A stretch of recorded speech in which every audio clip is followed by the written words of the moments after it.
Urgent news. SEC was able to suppress cryptocurrencies. Ripple XRP makes an important statement. In a Saturday tweet, Ripple CEO Brad Garlinghouse said that the U.S.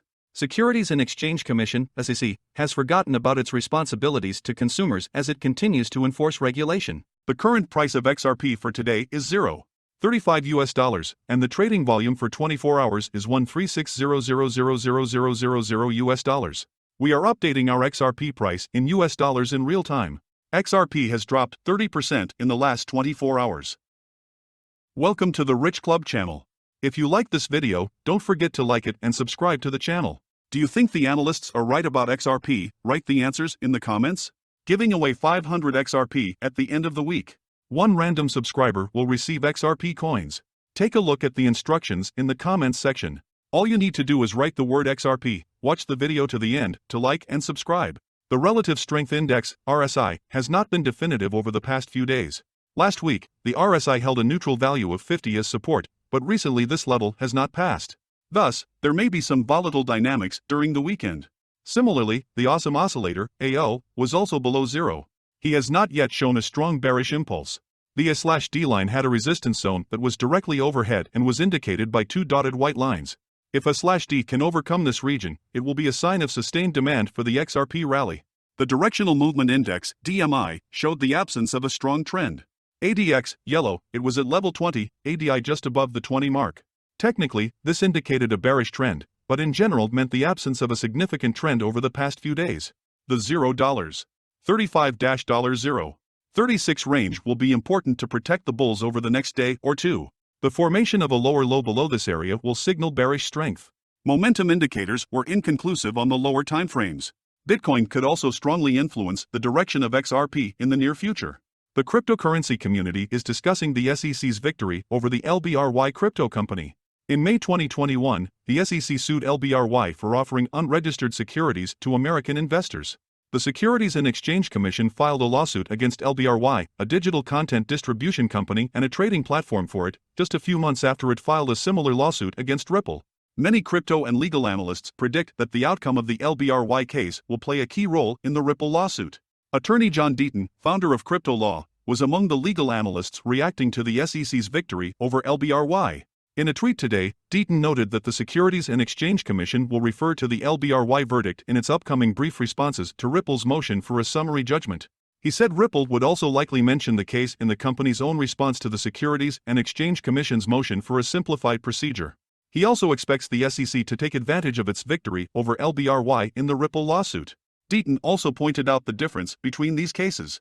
This decision is in the First District. The Ripple XRP case is in the Second Circuit and has a different precedent, as does the Upton case, he added. I didn't have time to read it, but I'm sure SECF will quote it in a short answer in a couple of weeks, and at Ripple will distinguish it by the facts. This decision is in the First District. The Ripple XRP case is in the Second Circuit and has a different precedent, as does the Upton case. In a separate tweet, Deaton also said that the SEC won an impeccable victory over LBRY, since the court did not distinguish between the sale of the token. He added that the SEC and its chairman Gary Gensler will use this case as an example against crypto projects in the future. Unfortunately, this is a complete victory for the SEC, as the judge does not distinguish between secondary market sales independent of LBRY or future sales compared to past sales. Get ready with that, Gary Gensler? And the SEC will use this case as an example to move forward against crypto. Lawyer Jeremy Hogan, a partner at Hogan, also comments on the development. Lawyer Hogan also expects the SEC to take advantage of its victory over LBRY in the Ripple lawsuit. LBRY fought a good fight but lost in summary proceedings. The judge pretty much hung his hat on the fact that the tokens were practically not used during the sale. I expect this case to get into the final report of the Securities and Exchange Commission on the Ripple case. The court added that the main problem with LBRY's fair notification argument is that it offers nothing other than its frank statement that this is the first time the SEC has tried to apply a registration requirement against an issuer of digital tokens that did not conduct an ICO. The court further stated that LBRY does not point to any specific SEC statement that companies should comply with the registration requirement only if they conduct an ICO. The court concluded the SEC did not base its enforcement actions here on a new interpretation of the rule, which under its terms does not explicitly prohibit the relevant behavior. Instead, the SEC based its claim on the direct application of the respected Supreme Court precedent, which has been applied by hundreds of federal courts across the country for more than 70 years. While this may be the first time it has been used against a digital token issuer that did not conduct an ICO, LBRY cannot claim that it did not receive fair notice that its conduct was illegal. The SEC's approach to regulation through enforcement is not popular. But despite the unpopularity, until the laws are changed or the SEC suggests a more viable way forward, issuing tokens according to current models will remain a challenging task. The Securities and Exchange Commission is stepping up its enforcement efforts. This decision is likely to contribute to the development of this trend. If you are issuing or have issued tokens, you need to make sure that you have protected your legal grounds. Today, the nonprofit organization Blockchain Association has applied for permission to provide a summary of the litigation between the Securities and Exchange Commission and Ripple Labs, which will provide additional context on how the agency's arguments in the case may affect the broader crypto industry. If approved, the accompanying amicus curiae note containing the group's arguments will be taken into account when the court makes a summary judgment. These types of summaries can offer context and insight into existing facts, but cannot bring new facts or evidence to the case.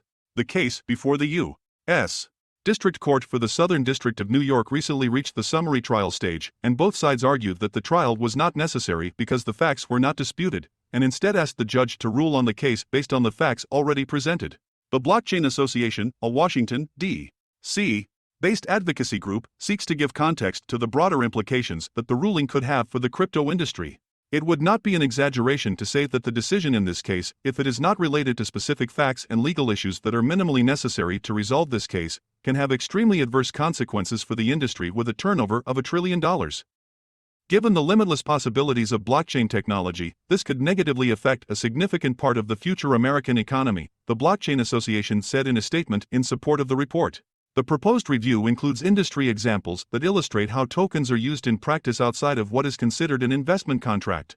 The SEC first filed a case against Ripple in 2020 because it allegedly failed to register its XRP token as a security.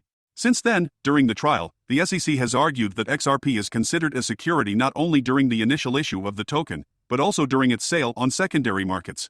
The SEC's draconian view that a token originally sold under an investment contract continues to be inextricably linked to that investment contract when it is subsequently transferred, even if any legal rights between the issuer and the original buyer are not transferred along with the token, will almost destroy an entire industry, the amicus report says. The summary attempts to give an idea of which part of the industry may fall under what it considers to be poorly defined rules for the use of tokens. He also disagrees with the pattern of regulation by enforcement of the SEC and the history of inconsistent, incomplete, and confusing public statements. The SEC's position that market participants can simply follow securities laws is untenable because securities laws do not take into account how an asset that could have been issued as a security can exist when it is no longer tied to any form of investment contract. Crucial attention when trying to apply the Howey test. The Blockchain Association's request joins attempts by a number of other groups to present their amicus arguments. U.S. District Court Judge Annalisa Torres granted Investor Choice Advocates Network and Spend the Bits requests to file amicus curiae briefs in support of the Ripple blockchain company, which has been fighting an exhausting battle with the U.S. Securities and Exchange Commission for almost 2 years. The first thing that comes to mind is Bitcoin, the leading cryptocurrency, and Musk's pet Dogecoin. Well, if everything is more or less clear with Doge, since it is already accepted as payment for some mass products, then you can only guess about everything else. Well-known crypto investor Anthony Pompliano claims that Bitcoin is the only means of payment that can process instant global microtransactions on a scale. Many Twitter users objected to this statement and said that the Bitcoin network can only process 7 transactions per second. If Elon Musk really wants to turn Twitter into a payment app, then Bitcoin is the only payment network that can handle instant global microtransactions at scale. Twitter tipping already allows users to send US dollars or BTC via the Bitcoin network, which is a natural extension. A well-known lawyer in the XRP community, John E. Deaton, called Pompliano's opinion clearly erroneous, adding that Twitter used its own Ripple token, XRP, for micropayments many years before BTC. In order not to be called an XRP fan, Deaton stated that he has more Bitcoin than XRP, and he was only trying to lay out the actual arguments regarding Ripple. I'm not sure why people say things that are clearly not true.